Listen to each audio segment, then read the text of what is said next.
Victoire pour le Real Madrid de Zinedine Zidane qui conforte sa place de leader en championnat. 2-1 contre le Sporting Gijón hier, avec un doublé de Ronaldo qui porte son total à 10 buts en Liga. Mais le Real s'est fait peur. D'abord avec la réduction du score de Gijón, puis sur ce pénalty raté dans le dernier quart d'heure.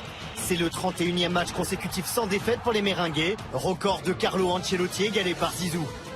Cette série, ça nous caractérise. C'est le fruit du travail, du collectif, de notre détermination et de la solidarité de l'équipe.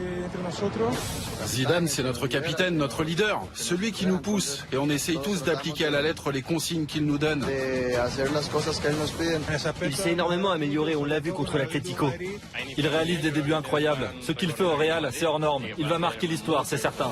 Cette série d'invincibilité est historique. On espère qu'elle va durer longtemps. Vicente Calderón la semaine dernière. Un triomphe 3-0 du Real sur l'Atlético. Le coup de génie tactique de Zidane qui a pris Simeone à son propre piège. On a bien respecté le plan qui était mis en place. On savait comment se placer. On a réussi à mettre beaucoup d'intensité dans tous nos déplacements. Et on a réussi à être tranchant dans nos actions et c'est ce que le coach attendait. Cristiano Ronaldo positionné avant-centre. Bale très proche de lui et des latéraux qui bloquent les couloirs. Le coach français sait aussi s'adapter. On imagine Zizou, l'entraîneur, exclusivement sous le prisme de l'esthétisme. C'est quelqu'un qui se soucie aussi de cet équilibre défensif.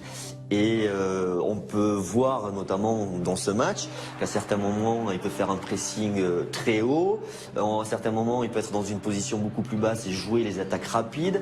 Il n'a pas un jeu qui est exclusivement basé sur la conservation du ballon alors qu'il a des joueurs qui sont techniques. Donc il y a plusieurs variantes et ce qui rend aussi son jeu moins déchiffrable. Claude Makélélé, coéquipier du Français au Real, s'est formé au métier d'entraîneur dans la même promotion. Les choix tactiques de Zidane et ce côté stratège ne le surprennent pas. Il y avait une possibilité pour le Real Madrid d'avoir peut-être pas la possession, mais être intransigeant au niveau de l'efficacité. Ça, il a gagné son pari parce que c'est quelqu'un qui regarde beaucoup, qui connaît le football aussi, qui regarde beaucoup les matchs. Le lendemain, la presse est dithyrambique. Pourtant, quand le Real a enchaîné 4 nuls consécutifs en début de saison, les critiques n'ont pas épargné l'icône. Depuis le début, il y a cette fausse idée que ce n'est pas un entraîneur, mais seulement un bon gestionnaire de groupe. Et là, il est en train de prouver que c'est un grand coach. Un entraîneur qui tranche dans le vif, capable de laisser sur le banc des joueurs transférés pour 80 millions d'euros, comme James Rodriguez.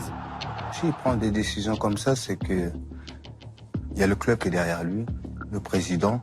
Donc à partir de là, ils ont confiance en lui. Et en même temps, il y a une crainte au niveau des joueurs. Ils savent que c'est lui le boss. Malgré la pression populaire, Zidane reste un pragmatique, fidèle à ses principes.